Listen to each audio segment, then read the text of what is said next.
galera, tudo bem? Olha, um pequeno recado antes de começar o vídeo de hoje. Só para vocês saberem, tá começando a campanha do Caos, meu novo quadrinho no Catarse. Esse site aqui, olha, www.catarse.me/aurora2caos. Pessoal, então só para lembrar vocês, quero convidar todo mundo a colaborar. Me ajudem a fazer esse quadrinho, vai valer a pena, a história tá incrível, entre lá. No site vocês vão ver o vídeo, vão ter todas as explicações. Vocês podem tanto colaborar com qualquer valor que vocês tiverem, que vocês vão me ajudar demais. Ou então vou ficar muito feliz se vocês quiserem comprar o quadrinho, participar, vocês vão receber em casa, autografado, o teu nome vai estar ali nos agradecimentos. Vocês vão poder receber o Aurora, o Comunhão, tem camiseta, tem um monte de coisa. Mas o importante é vocês participarem. Me ajudem, vai valer a pena, vai ser incrível. Então conto com a ajuda de vocês, tá bom? Um abração. Tudo bem, pessoal? Boa segunda-feira. Hoje a gente vai começar uma série que talvez seja a mais importante que eu já fiz até agora, porque ela vai juntar vários temas e meio que vai ser base de muita coisa que eu tenho falado, mas vocês vão entender que é uma das formas da implementação, né?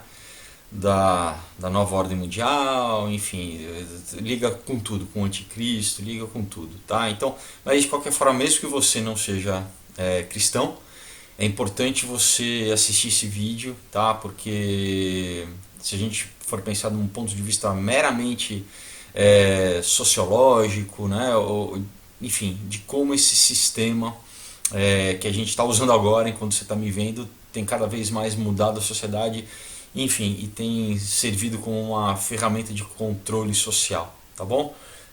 Bom, então só antes de começar, quem se interessar em comprar o Comunhão ou o Aurora, é só mandar uma mensagem nas páginas do Facebook, Aurora HQ ou Comunhão HQ, que vocês vão encontrar aí no link, nos links de referência, tá bom? Na descrição abaixo. Então vamos começar logo aqui, porque tem bastante coisa. Cibernética, né? Eu acho que você já ouviu falar dessa palavra, mas se você não ouviu, está ouvindo, e se você já ouviu, você sabe o que ela significa? Segundo o dicionário, é a ciência que estuda os mecanismos de comunicação e de controle nas máquinas e nos seres vivos. Então guarda isso, mecanismos de controle, tá? Para vários cientistas, cada vez mais o ser humano funciona como uma máquina. Para essa ideologia, que isso também já é antigo, mas de que, enfim, é puramente materialista, que não tem nada além do espiritual no homem, tá? Que o homem simplesmente é uma máquina biológica. Então a cibernética trata o homem também como essa máquina biológica, que não só na parte física, que nossos processos orgânicos, celulares, químicos, mas também na nossa consciência. Então trata a nossa consciência como um mero efeito, um mero fenômeno que nasce da biologia e que, enfim, a cibernética estuda exatamente como controlar, esse mecanismo. Interessante, eu vou fazer nesse vídeo, eu vou interromper bastante, mas eu tive num enterro há poucas semanas, e não sei se você já... Claro, é óbvio que isso sempre é triste, sempre é desagradável, mas assim, você vê uma pessoa, o que era uma pessoa, no caixão, um corpo, você vê que até fisicamente muda, quer dizer, que a essência exatamente não tá na matéria, não está no suporte material, a essência está no espírito, não, a pessoa deixou de existir. Então é interessante como que a gente pode negar uma metafísica, a parte espiritual de alguém, porque ali quando você vê um corpo é óbvio, fica claro, que não existe, que não existe vida sem a parte espiritual. E é interessante que esse mesmo pessoal que propõe essa ideia de que que o homem é só uma máquina biológica, vamos dizer assim, que tudo é matéria, eles mesmos que estão propagando a ideia do transhumanismo, que é exatamente o que? É perpetuar,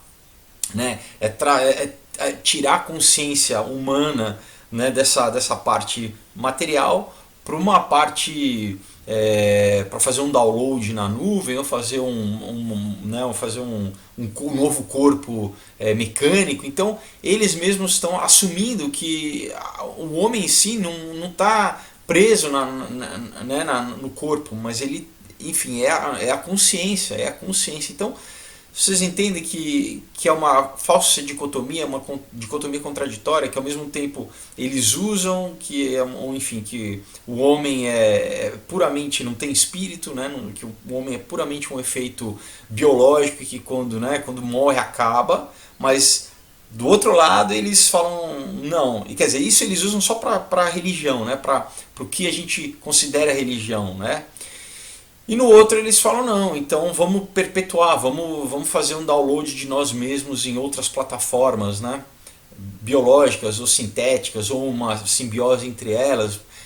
E enfim, então já fica claro que é uma falácia, né, esse argumento deles. Mas vamos continuar aqui.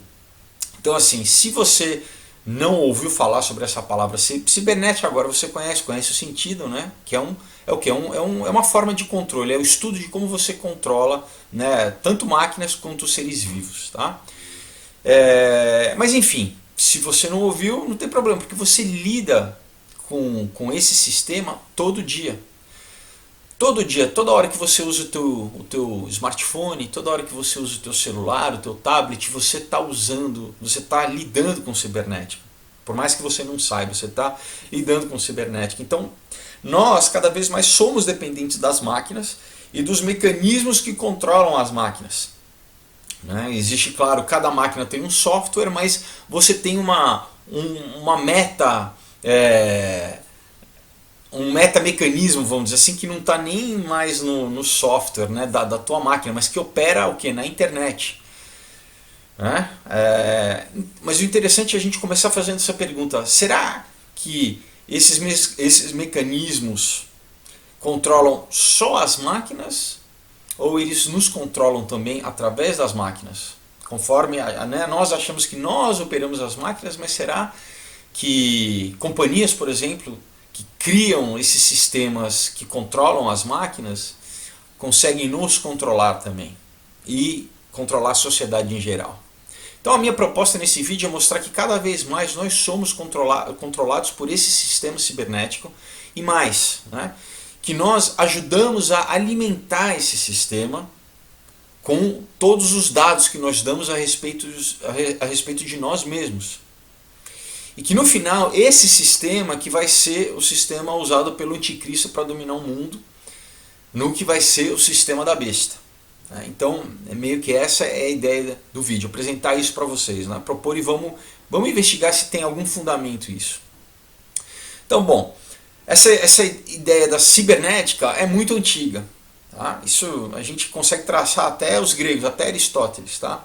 Mas a implementação física e prática através da tecnologia, claro, as ideias científicas foram reveladas mais recentemente através do iluminismo, mas a implementação mesmo começou na Segunda Guerra Mundial, tá, pessoal? Na Segunda Guerra Mundial, que tudo que a gente usa hoje em dia foi criado. GPS não é novo, isso foi criado na Segunda Guerra Mundial, tá? A internet também não é nova, ela foi criada na Segunda Guerra, e o que? Para uso militar, tá, pessoal? A gente sempre tem que lembrar que o primeiro uso dessas tecnologias é militar. Depois eles acabam vindo aqui para a sociedade, mas tem um propósito também, né, como ferramenta de controle, e a gente vai entender loguinho por quê, tá? Então, olha, o cientista o Norbert Wiener, né, ele é considerado o pai da cibernética.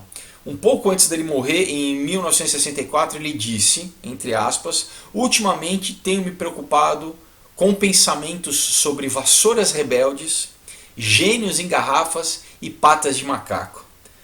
Claro, ele fez aqui uma referência meio velada, né? Que você tem que saber quais são as referências para poder entender, mas fica claro, né, que um pouquinho antes de morrer, o cara que é o criador desse sistema que a gente usa, Ele exatamente diz isso, né? Que ele estava preocupado, né, com vassouras rebeldes, gênios em garrafas e patas de macacos. Então, ele cita nessas três histórias, são contos, na verdade, contos literários, para ilustrar que nós, né, nós nos enganamos quando pensamos que a tecnologia, em geral, ela está debaixo do nosso controle. Tá? Então as referências que ele faz são o primeiro poema do Goethe, que é O Aprendiz de Feiticeiro, que virou desenho, né? Você talvez não conheça essa que é do Goethe, mas enfim, provavelmente você vai lembrar, virou desenho da Disney, que tem um Mickey como feiticeiro, enfeitiçando uma vassoura, né?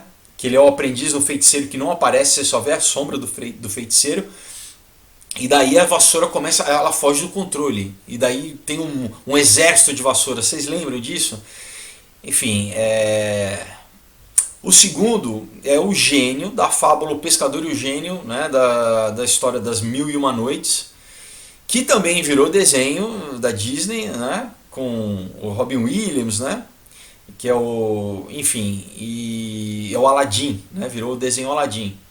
E o último conto, que é o conto A Pata do Macaco, é do W. W. Jacobs, que não virou desenho, mas virou um filme de terror, onde você tem a história de um talismã mágico, que é uma mão cerrada do macaco, que dá a um casal de idosos 3 desejos, né?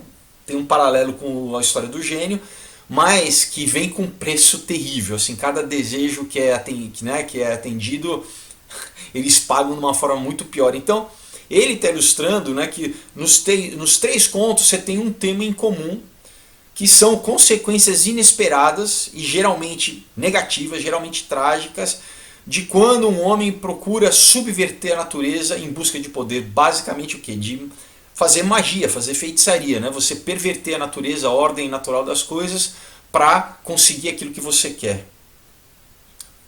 Interessa se é magia branca, magia negra, entendeu? Então ele tá linkando a tecnologia, o uso da tecnologia com essa questão de você manipular a natureza, tá? Porque querendo ou não, a ciência, né, você a princípio só em forma natural, né? A ciência só consegue manipular a natureza de forma natural, mas não é, bom, a gente pode um outro vídeo entrar mais profundamente em como tem uma correlação entre o natural e o espiritual, tá?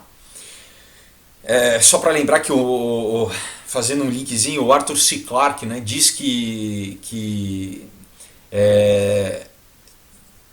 tecnologia é magia que ainda não foi dominada, né, ou não foi estudada. Então ele também, que era um maçom, que era um cara importante de se lembrar, de se estudar, ele fazia essa correlação direta entre magia e tecnologia, né? Não é magia, é tecnologia. Mas enfim, o negócio parece brincadeira, mas é sério, né? Então vamos continuar. O Weiner, né, ele escreveu em 1964 o seguinte, entre aspas: o mundo do futuro será uma luta cada vez mais radical contra as limitações da nossa inteligência. Né? Nossa inteligência está querendo dizer a inteligência humana. Não numa confortável rede na qual possamos deitar para sermos servidos pelos nossos escravos robôs. Então o que ele está dizendo? Né? Ele fala assim, olha, o mundo do futuro que pintam para a gente é isso, vai ser um mundo de comodidade, onde, né, os robôs vão fazer as coisas e a gente vai poder parar de trabalhar. Já tem essa história, né, de que é a fonte de renda universal, que o mundo vai ter os robôs fazendo os trabalhos e que isso vai gerar muita riqueza e que a gente vai poder ficar na praia, ali, né, bebendo água de coco enquanto os robôs trabalham. E ele diz exatamente o contrário, né? Quer dizer que ao contrário vai ser uma luta do homem conseguir continuar, porque se você pensa que o homem é o animal, né? Vamos colocar o animal mais inteligente de todas as espécies, isso coloca o homem como o quê? Como o topo da cadeia predatória, vamos dizer assim. Né? O homem é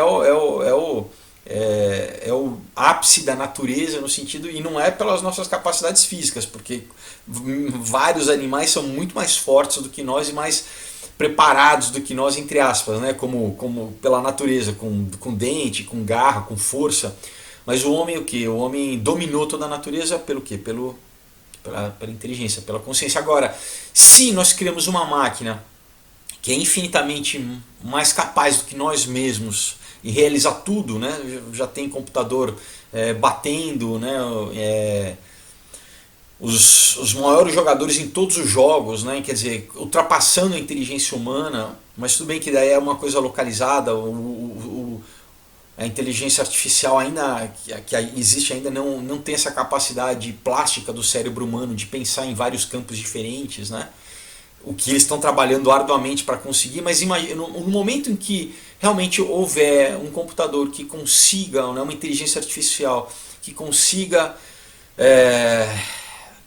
simular um pensamento ou literalmente pensar o que eles chamam de singularidade, essa máquina ela vai se aperfeiçoar fora do alcance do homem, e aí o homem não vai ser mais o ser mais inteligente. Você acha que vai acontecer com o que com o homem? O homem vai continuar com domínio das coisas? Qual que é a tendência natural, se você traça esse paralelo que o homem, por ser o animal mais inteligente, né, vamos colocar o animal, ele domina todos os outros. Se nós mesmos construirmos uma consciência mais inteligente, mais poderosa que a nossa, o que vai acontecer?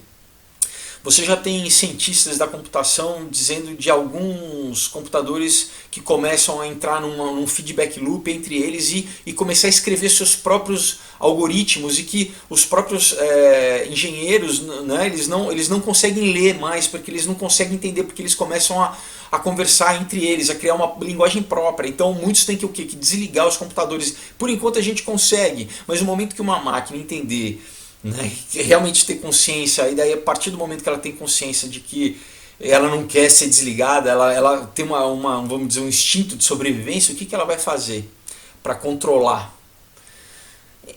Bom, vamos continuar aqui. O Weiner, ele morreu em 1964, né, e ele estava muito à frente do seu tempo. Qualquer engenheiro bem informado sobre a teoria cibernética sabe que só agora a nossa tecnologia está começando a alcançar as ideias que ele propôs há mais de meio século atrás. Como eu falei, tudo isso que a gente está vivendo agora está sendo implementado, mas as ideias são muito antigas. Que é o que? É a simbiose completa entre seres humanos e as máquinas, que os transhumanistas tanto sonham, né? Por enquanto a gente só tem alguns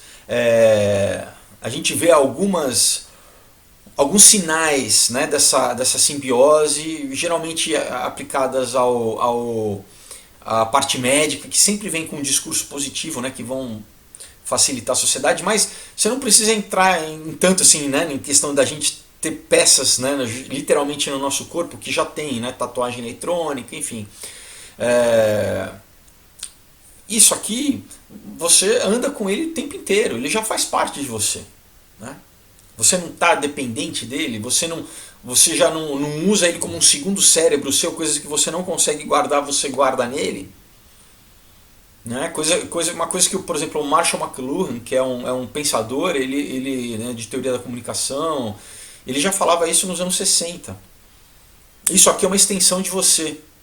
Então, de certa forma, você já é um ciborgue, né?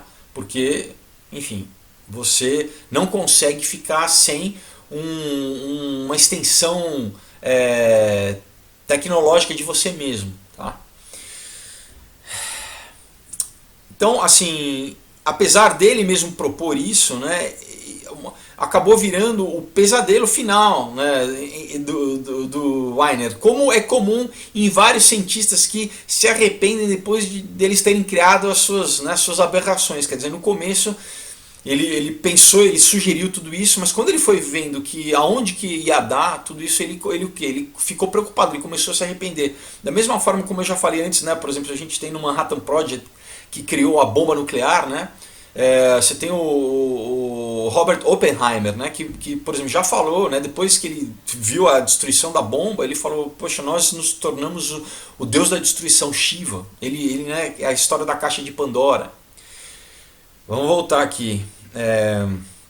Então, os medos que ele tinha sobre o futuro vinham de duas convicções fundamentais. A de que nós, humanos, somos egoístas e egóicos, né? Que a gente não consegue resistir em deixar de abusar dos poderes que as nossas máquinas nos dão. Que, enfim, que né, as máquinas que nós criamos, elas acabam nos dando poder e a princípio tem aquele argumento que são meras ferramentas, mas o problema é isso, é que a natureza humana, sendo egoísta e tendendo para o mal, que nós não conseguimos resistir a usar essas ferramentas que nós criamos para um mal, para utilizar de uma forma negativa. Mas mesmo assim tem um outro argumento, que a máquina em si, que tem tecnologias em si que não são meras ferramentas, mas que na própria construção, no conceito da máquina já é negativo. Tá? Então, um é esse, né? E outro é o seguinte, que mesmo nós querendo, né? mesmo que nós que a gente queira controlar as máquinas, né? O problema é que elas se desenvolvem muito mais rápido que os próprios programadores, como eu já falei, porque, né? E nós continuamos mesmo assim a construir elas para que elas tomem decisões próprias, né? Para que elas se tornem autônomas e conscientes. O homem mesmo parece que, né, ele é um canto da sereia que ele não resiste, né, e cada vez a comunidade científica continua em busca esse sonho que muita gente já levantou a bola de que é perigoso, né? Então, acreditar no contrário, né, o Wiener dizia de que elas não apresentam nenhum perigo para nós. Ele diz assim que representa uma perigosa falta de humildade que pode ser fatal, né? Uma falta de humildade no sentido do homem achar que ele vai continuar controlando as máquinas independente do que, né? Enfim, ele acha que ele vai criar uma entidade, vamos chamar assim, né? Super poderosa, que é capaz de fazer processamentos computacionais muito mais rápidos que o nosso próprio cérebro, e que vai estar cada vez mais entrando em questões metafísicas de ética e de moral, né? Vai chegar um ponto que a máquina vai decidir o que é certo e errado, e que não, e o homem, nessa arrogância que ele fala, né, essa falta de humildade, acha que vai conseguir controlar. Então, assim, o pessoal, né, tem muita gente que acompanha esse tipo de assunto, né, e que fica preocupado com o que o Elon Musk falou, né, sobre a inteligência artificial hoje em dia, de que, enfim, que a gente criando essa inteligência artificial, a gente estaria invocando o demônio, né? Mas o Wiener, ele falava disso 60 anos atrás, pessoal. Então, né, a gente tem pessoas que caem assim da manchete de jornal, manchete nos sites, como o Elon Musk, né, que é um cara contemporâneo e famoso, mas assim, ele já falava isso há muito tempo, né? E ele falou e escreveu isso no último livro dele, chamado God and Golem, tá? Que é Deus e Golem. Golem é uma figura folclórica judaica que é isso, é um autômato criado pelo homem, né? Enfim, como Deus criou o homem, é o homem criando o próprio homem, tomando o lugar de Deus e criando um homem artificial. Então, eu vou ler aqui o que ele diz e presta atenção na linguagem que ele usa, tá? Isso está no livro dele. Diz assim, entre aspas: entre os dedicados sacerdotes do poder, há muitos que veem com impaciência as limitações da humanidade, e em particular as limitações que consistem no fato do homem ser independente e imprevisível. Para esse tipo de feiticeiro, não apenas as doutrinas da igreja advertem, mas também o senso comum acumulado ao longo de toda a humanidade, acumulado nas lendas, nos mitos e nas histórias dos escritores conscientes. Todos esses insistem que não só essa feitiçaria é um pecado que leva ao inferno, mas é um perigo real nessa vida. É uma espada de dois gumes que mais cedo ou mais tarde vai nos cortar profundamente. Pessoal, vocês estão entendendo a linguagem que ele usou? Ele não usou nenhuma linguagem científica. O cara é um cientista ele se autodeclarava agnóstico. Ele era um cientista, o cara criador da cibernética. Nesse trecho ele só usou o que? Ele usou só linguagem religiosa. Tá? Ele fala o que? Ele fala de inferno, ele fala de feiticeiro, ele fala o que? Uma espada de dois gumes. Enfim, então ele está reconhecendo o perigo. Tá? E exatamente ele fala, olha, a gente tem uma cultura muito longa, né, em que embarca a mitologia, que embarca a história, que até ele fala, até um escritor consciente, né? Essas pessoas têm avisado ao longo da história. Você pega, por exemplo, o Frankenstein, que é uma história, nasceu como um conto da Mary Shelley, né? Que eu falo o quê? Exatamente sobre a tecnologia saindo do controle humano, né? Ele exatamente é o quê? Ele é um golem, ele é esse monstro que é feito de matéria morta, que ganha vida e sai, perde o controle. Então, assim, ele está falando que ao longo da história, né, você tem, além da religião, né, ele fala, a primeira coisa, as doutrinas da igreja advertem, né, quer dizer, do que? Desse orgulho humano, dessa ubris, que é o homem achar que ele é Deus e que vai, né, agora criar vida por si mesmo. E que ele fala, olha, isso é perigoso, é uma espada de dois gumes que vai, cedo ou mais tarde, vai nos cortar, vai afligir a sociedade, quer dizer, já está afligindo. Então, olha só, outro teórico, né, ele usa a mesma linguagem, agora um antropólogo, quer dizer, é um teórico das ciências sociais, ele é o Gregory Bateson, ele diz assim, entre aspas, eu acho que a cibernética é a maior mordida no fruto da árvore do conhecimento que a humanidade fez nos últimos 2000 anos. Olha que estranho a linguagem que ele usa, né? Ele fala então que a cibernética, né, que esse sistema que agora a gente está inserido nele, que a gente lida com ele todo dia, foi a maior mordida na árvore do conhecimento, né? Quer dizer, a árvore do pecado original que a humanidade deu nos últimos 2000 anos. Né? Ele escreveu isso, ele disse isso em 1947, pessoal. Tá? Não é novo. Então, você pode estar falando assim, bom, Felipe, você está viajando, né? Isso daí, imagina, isso tudo é teoria da conspiração, isso não existe da internet ser usada para controlar a sociedade, isso tudo é papo furado. Então agora eu vou provar para você, né, de que como isso que eu estou falando é verdade, tá? Eu não estou viajando não, pessoal, é que muitas vezes realmente parece ser estranho, né? Parece ser louco, mas eu vou mostrar para vocês, tá bom? Então assim, eu vou falar, né, isso que é real, né, tudo que eu vou dizer agora vocês vão, eu deixei os links aí na área de referência para vocês pesquisarem por vocês mesmos, tá?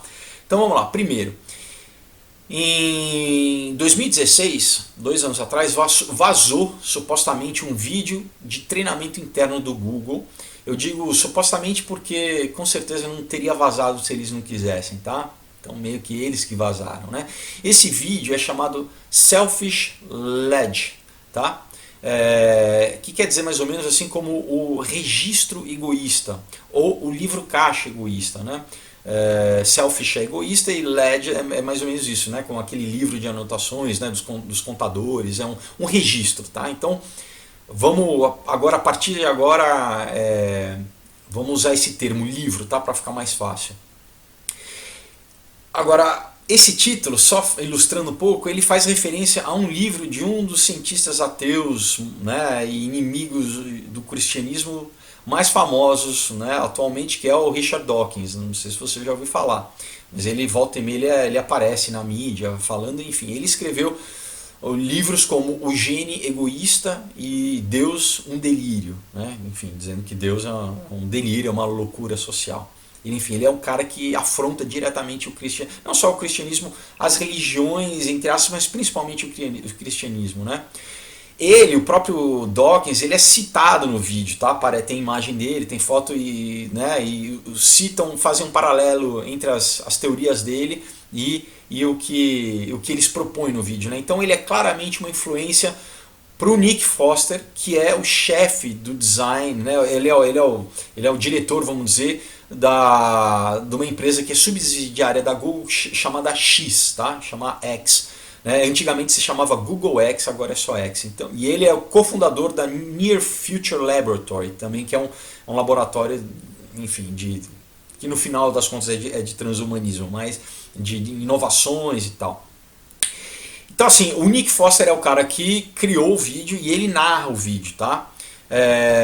Mas voltando ao Dawkins, né, além dele ser um ateu profissional, né, que ele é adorado principalmente pela esquerda, né, ele tweetou há alguns meses atrás, tá, que isso caiu nas redes sociais, não aqui no Brasil, mas lá fora, propondo que cultivar e comer carne humana pode ajudar a sociedade a superar esse tabu contra o canibalismo. Bacana, né, pessoal? Então um cientista dizendo que não, o canibalismo é um tabu, a gente tem que superar isso, né? A gente pode cultivar carne humana no laboratório e comer, qual que é o problema?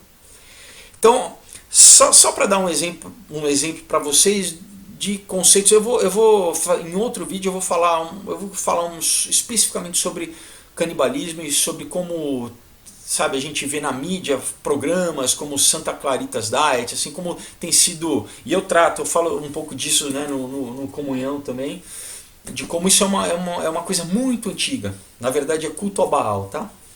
Mas enfim, deixo aqui para uma próxima, né? Mas só para você ver quem que, por exemplo, influencia o Nick Foster e quem é citado, tá? Por ele, que aparece no próprio vídeo, tá? Então assim, quem que forma, né, a cabeça, quem que influencia esses caras, né?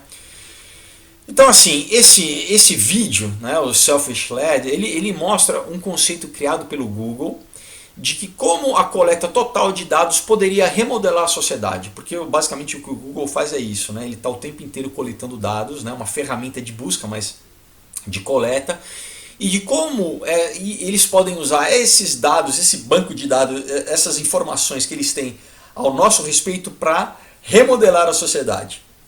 Então a empresa ela criou um negócio multibilionário, né, baseado basicamente em saber tudo sobre os seus usuários, né? Hoje o Google é uma das empresas mais ricas do mundo, e mostra nesse vídeo, né, interno, um vídeo de treinamento interno, essa visão perturbadora de como eles querem usar essa informação ao nosso respeito para um futuro próximo remodelar a sociedade. Quer dizer, um futuro próximo não, uma coisa que eles já estão fazendo, né? Então, né, como eu falei, o vídeo ele foi feito pelo próprio Nick Foster, e nesse futuro, né, o Google ele coleta todos os dados, né, e conduzem os usuários a se alinharem aos objetivos da Google, né, que no vídeo eles chamam de valores, tá? São os valores da empresa, né? Eles vão te influenciar a comprar produtos personalizados, né, através de dispositivos criados para coletar mais dados. Então assim, olha só, isso eu vou destrinchar um pouquinho mais para frente, mas o que eles querem? Eles, através, né, do domínio da internet, é o que? Eles vão tentar nos influenciar para comprar cada vez mais dispositivos que vão coletar mais dados ao nosso respeito, que a gente vai passar a fornecer mais para eles, que com isso vai nos controlar mais ainda. Então é o que? É um feedback loop, tá? Mas que para eles, né, essa influência, né, de comportamental da população é uma coisa boa, porque vai resolver problemas globais como pobreza e doença. É claro que você sempre tem um discurso positivo, né? Olha, a gente não está coletando esses dados, né, para fazer uma engenharia social, né, e a gente influenciar vocês sem que vocês saibam que a gente está influenciando. Não, a gente está fazendo isso para combater a pobreza e a doença, né? Óbvio. Bom, o vídeo é curto, tá? Eu deixei o link, assistam mesmo. Eu acho que não tem ainda legendado, talvez tenha, mas assim, talvez, né, eu coloquei o link do vídeo em inglês.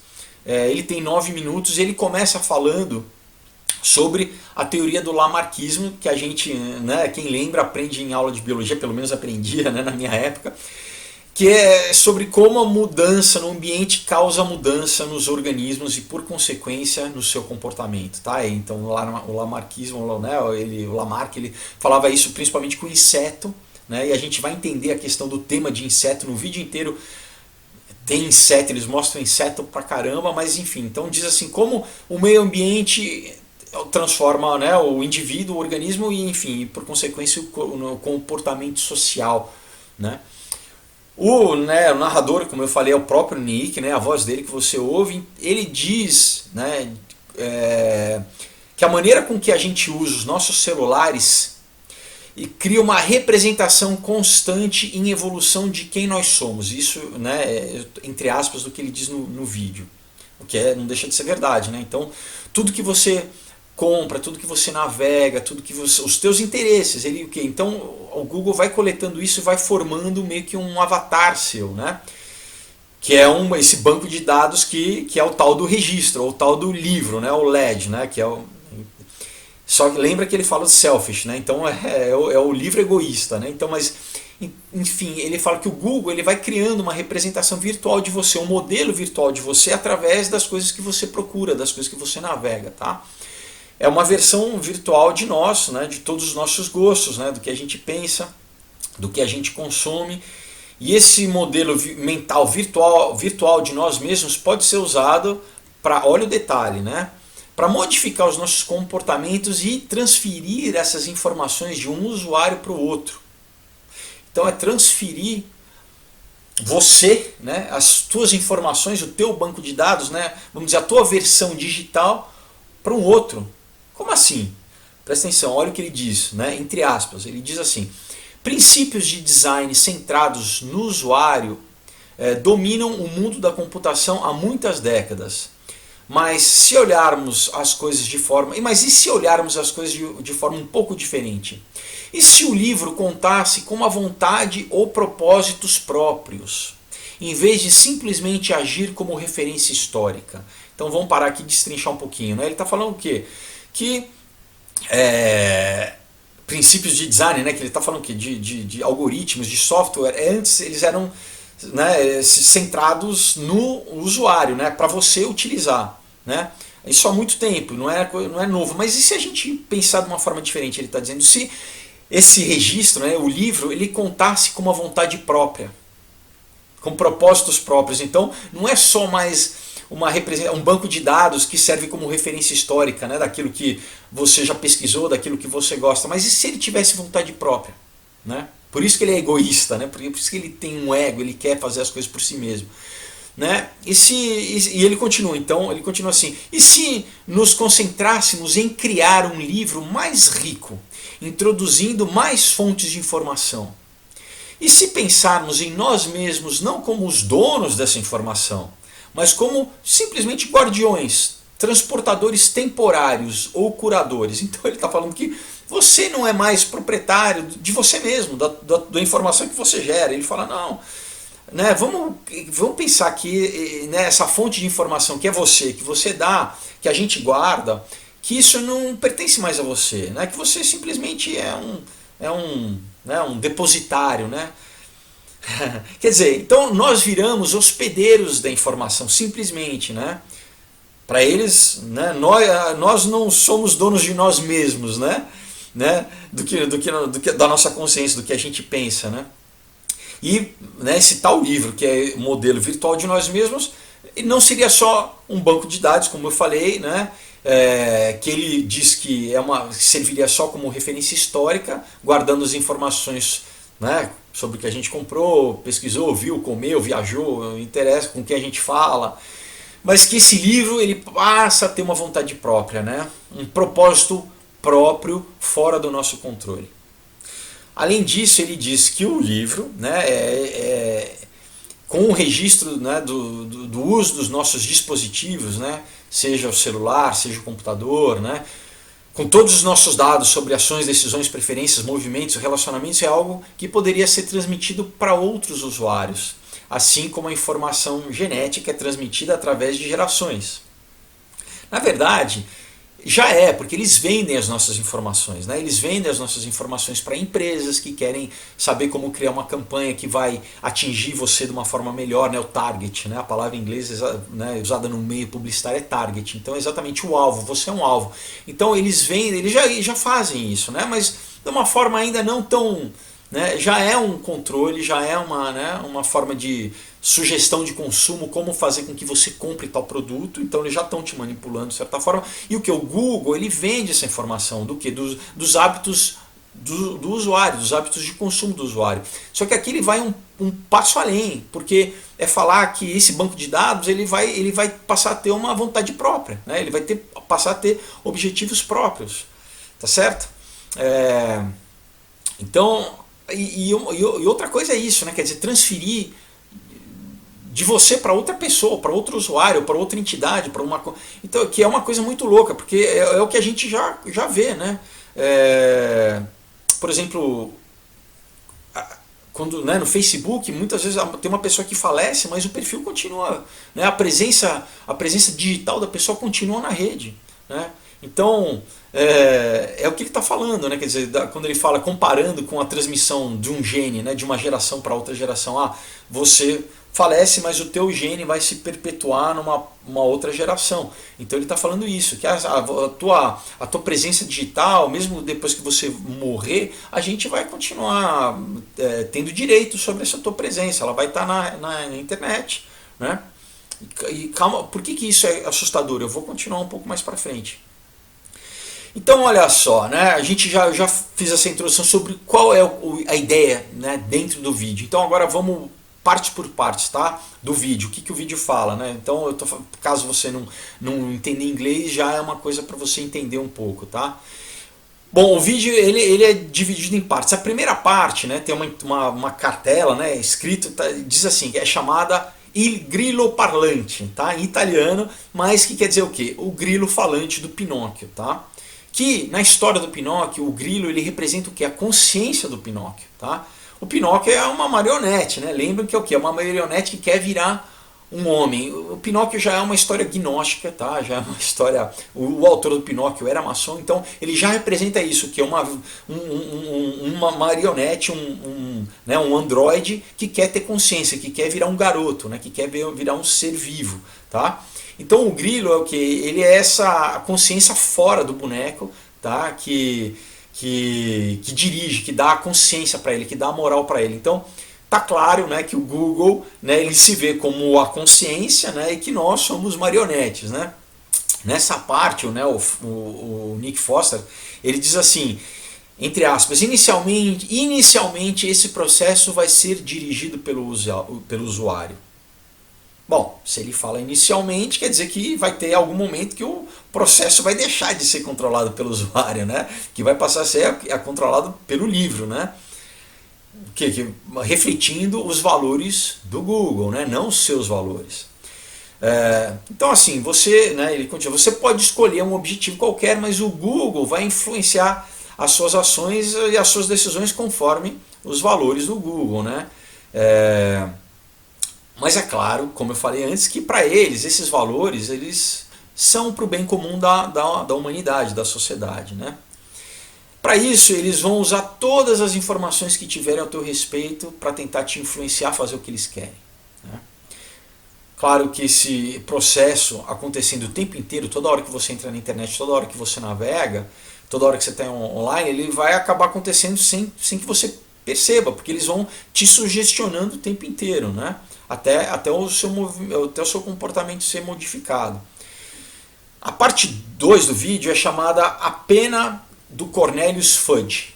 Se você é fã do Harry Potter, você já deve saber, né, que o Cornelius Fudge é o personagem que é o ministro da magia nos livros do Harry Potter, tá? E o que? Ele tem uma pena, né, uma pena que escreve sozinha, que é a tal pena do Cornelius Fudge. Então fica mais uma vez clara a metáfora, né, que é o que? Sobre uma ferramenta que funciona sozinha, que é autônoma, né, que a gente pode chamar aqui de inteligência artificial.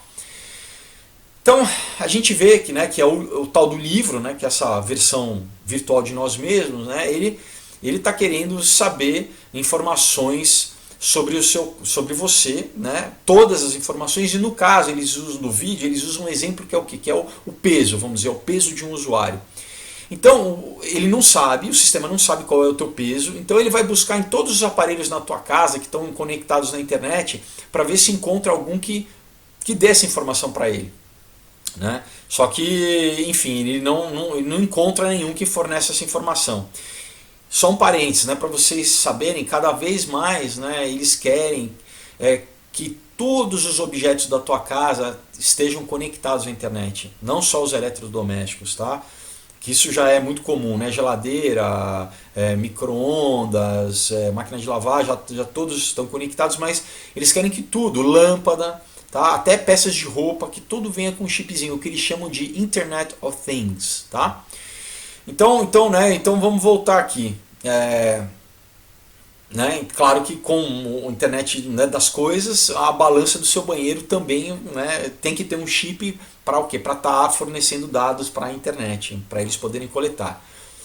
Então assim, mas, né, na historinha que eles mostram, o livro, o registro, ele vê que, né, nos objetos da tua casa, né, você não tem uma balança, por exemplo. Então o que ele faz? Ele começa a te bombardear com anúncios de balança, né? Toda hora que você navega, de repente aparece, mas de repente você não quer ter uma balança, né? Você não liga para isso e você não quer comprar. Mas aí o que ele faz?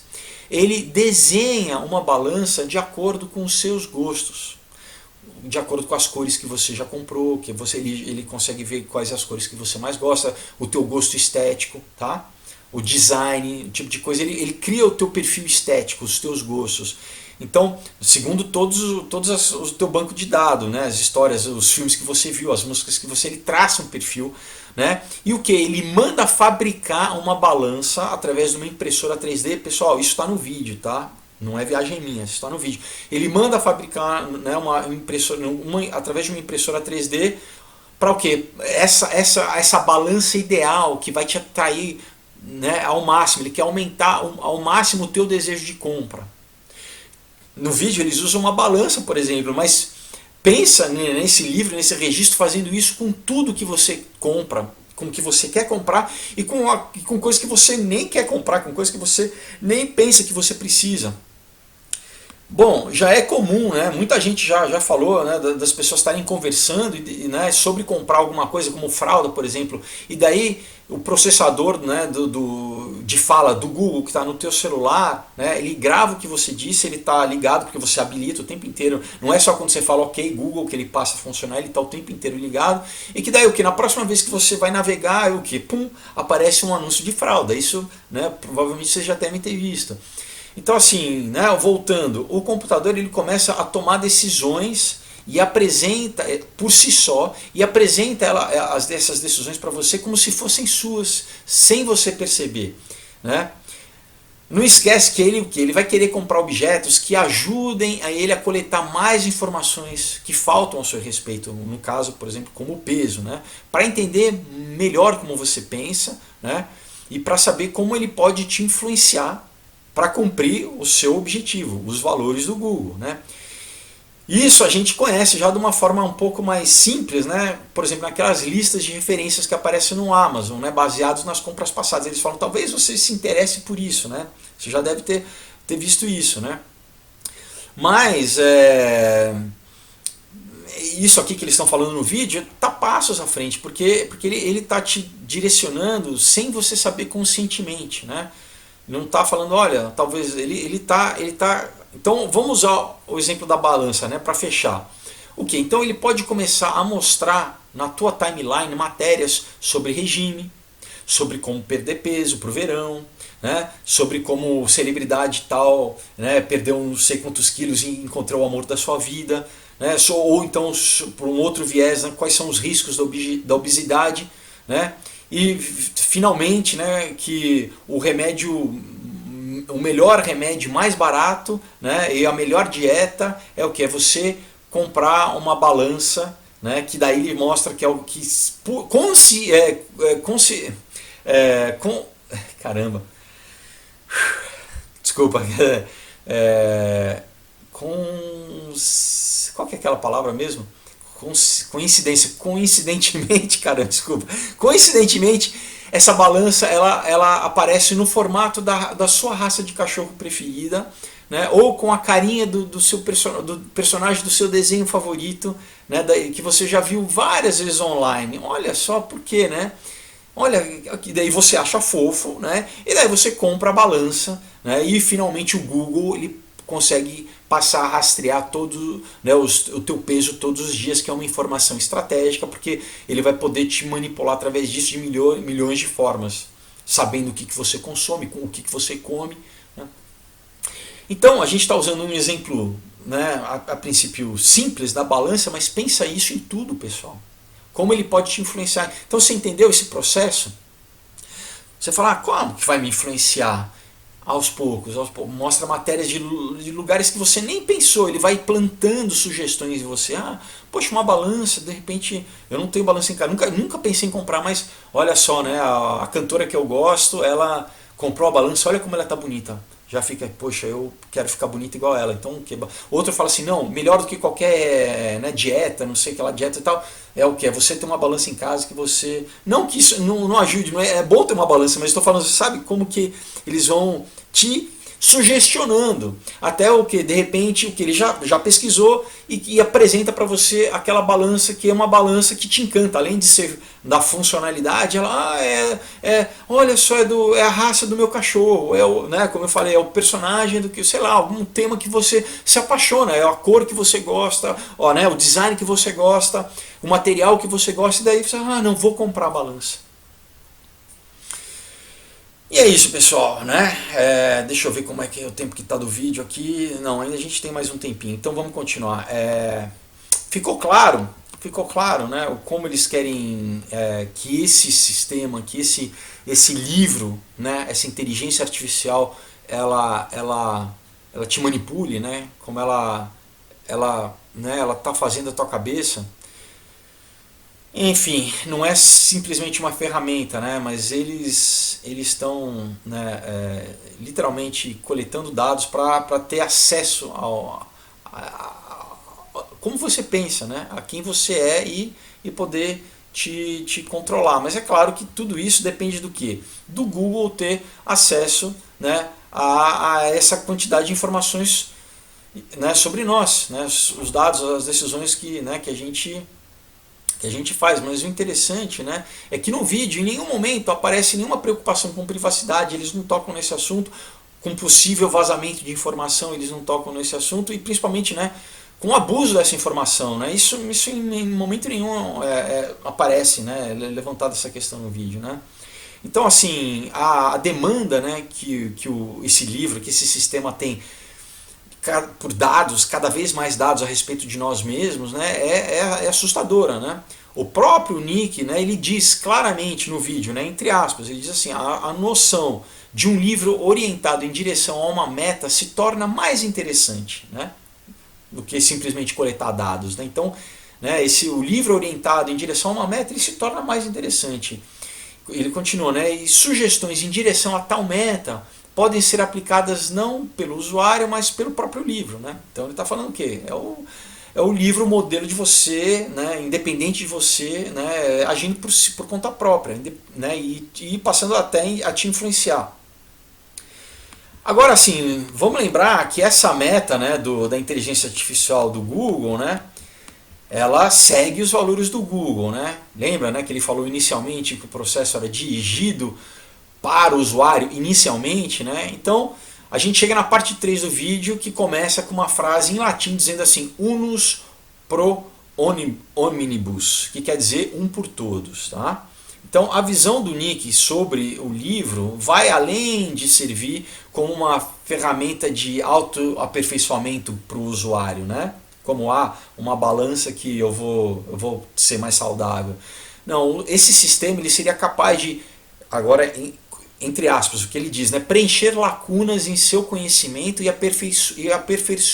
aperfeiçoar seu modelo de comportamento humano.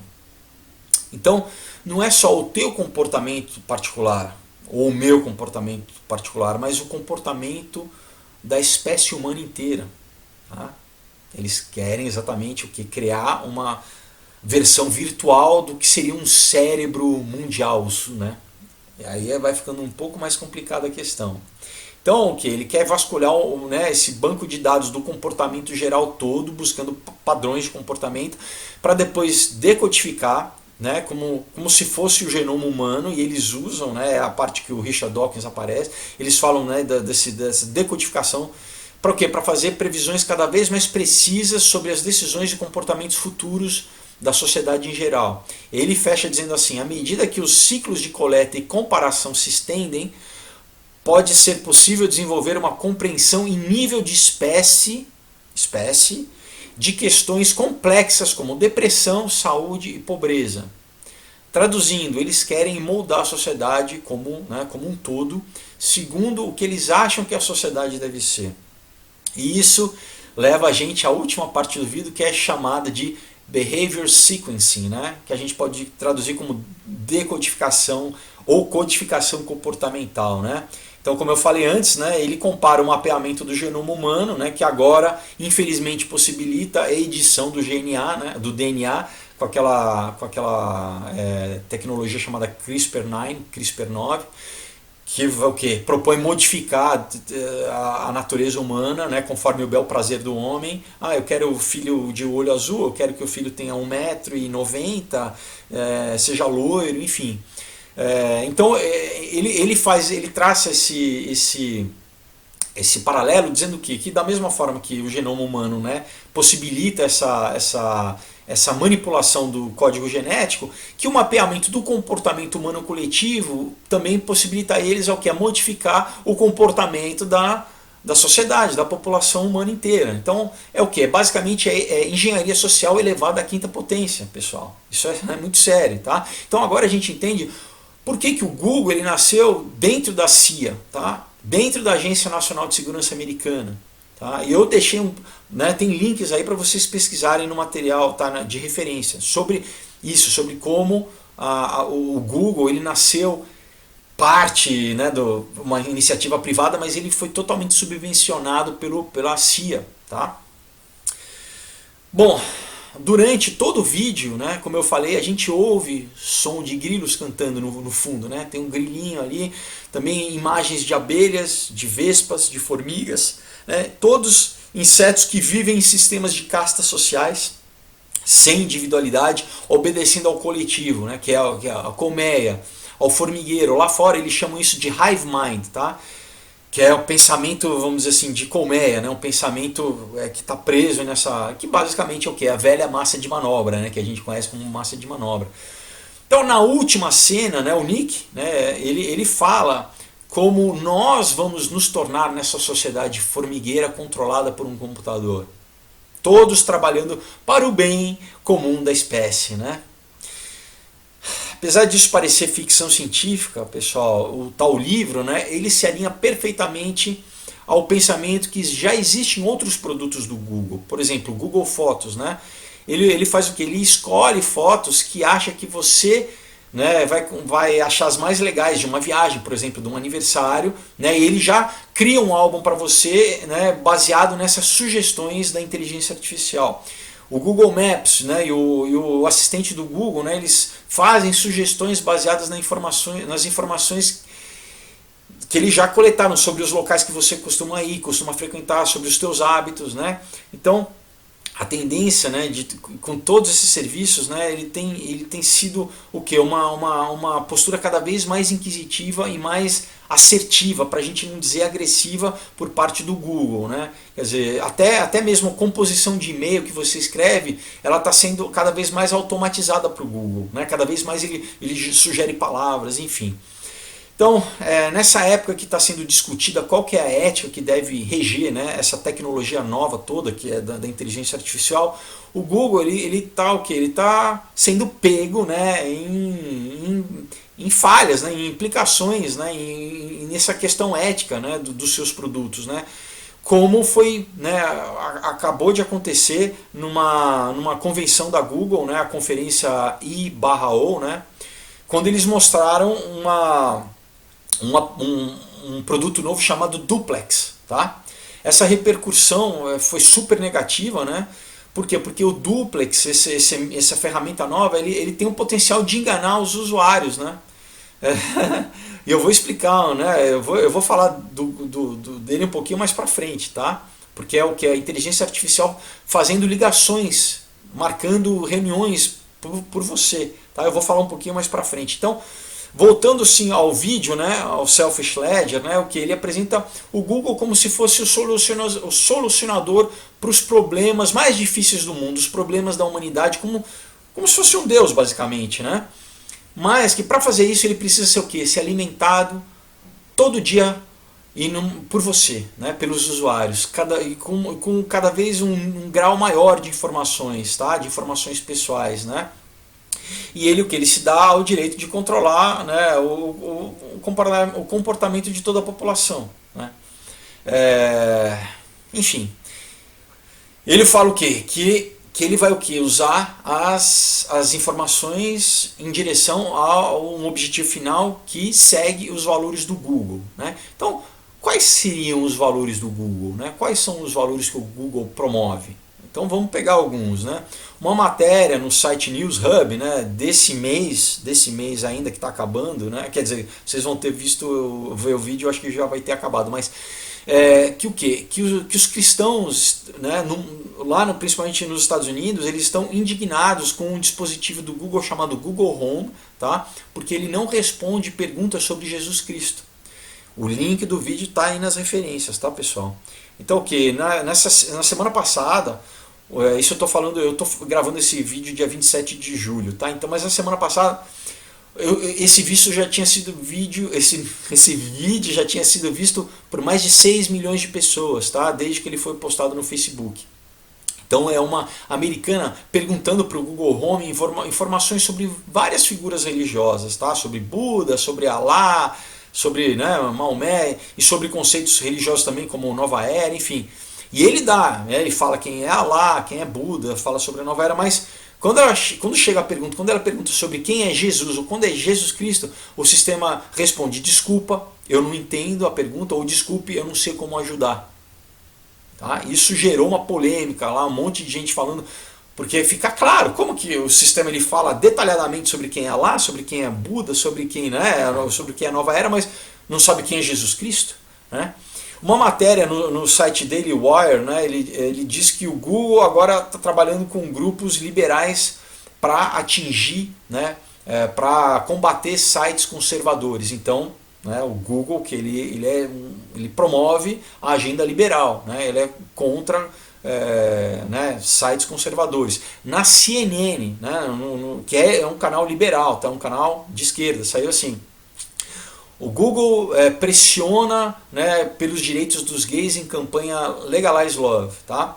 O site inglês The Spectator, né, ele fez uma matéria sobre o ex-funcionário do Google, um cara chamado James Damore, que foi demitido por se pronunciar contra a política de cota da empresa. Ele lamenta o fato de que se tornou perigoso desafiar a ortodoxia progressista dentro do Google. Entre aspas, assim, quando se trata de diversidade e inclusão, o viés da esquerda do Google criou uma monocultura politicamente correta que mantém sua influência, humilhando os dissidentes em silêncio. Fecha aspas. Né? Ele continua: esse silêncio remove qualquer controle contra a invasão de políticas extremistas e autoritárias. Isso também, esse cara foi em várias TVs americanas porque ele acabou sendo demitido porque ele foi contra um memorando do Google que falava sobre exatamente cota, sobre essa política de identidade, sobre tudo isso. Enfim, porque ele falou assim, não interessa, tem que ver se é a qualidade, se o cara é um bom engenheiro, não, se não é a cota. Enfim, ele foi demitido por causa disso. Isso deu um baita, né, um baita crise lá fora. O jornal Washington Times deu a matéria dizendo assim, entre aspas, né, a chamada da matéria: como as inclinações liberais do Google e do Facebook mudam o cenário político. Então aí a gente vê pelo viés político. Né? Daí eu estou lendo da matéria. Né? Nela, Robert Epstein, do Instituto Americano de Pesquisa e Tecnologia Comportamental, tentou um experimento simples no período que antecedeu a eleição presidencial americana, executando buscas no Google e no Yahoo sobre tópicos políticos, né? Então usando os dois como comparação. Os resultados foram impressionantes. As pesquisas do Google mostravam 2 vezes mais artigos de notícias pró-Hillary Clinton que as pesquisas do Yahoo. Quer dizer, entre essas duas ferramentas de pesquisa, o Google direcionava, né, para os usuários 2 vezes mais matérias e pesquisas a favor da Hillary, pró-Hillary, né? Para ele, né, a preocupação sobre quem está o Robert Epstein, né, a preocupação sobre quem está criando o algoritmo é tão ou mais preocupante que o próprio programa. Óbvio, né? Ele conta, entre aspas, quando acusados de um viés liberal, essas empresas dizem: não somos nós, é o algoritmo. E ele diz: mas isso é tão hilário, porque são eles que programam os algoritmos, né? Quer dizer, as empresas dizem como, imagina, a gente não tem culpa, é o algoritmo. Mas peraí, quem que cria o algoritmo? Quem programa o algoritmo, né? né? Então assim, tá mais claro, ficou claro os valores do Google, né? Que o tal do livro, né? Que o registro egoísta de você mesmo vai querer fazer com que você obedeça, com que você siga, né? Então é isso, pessoal. Olha, já está com 1 hora. A gente fecha. Isso é uma introdução, tá, pessoal? E semana que vem a gente continua, que eu vou falar do Google Duplex, tá? E enfim, daí eu vou também falar do Facebook, enfim, só para vocês entenderem essa questão, tá, de como a internet não é meramente uma ferramenta e como, então só para você acordar, obviamente a gente vai continuar usando ela todo dia, vai, mas que você use ela, tá, que você não seja usado por ela. Então é isso aí, pessoal. Bom final de semana, né? Boa quinta-feira. Na quinta-feira a gente continua. Só para avisar para vocês, eu vou gravar o próximo vídeo em seguida desse, tá? Então não vou conseguir comentar sobre nada, mas assim, deixa o comentário que de qualquer forma eu vou ler, mas por uma questão de tempo eu vou gravar em seguida, tá, pessoal? Então é isso, até quinta-feira e semana que vem a gente continua, tá bom? É isso aí, pessoal. Deus abençoe vocês.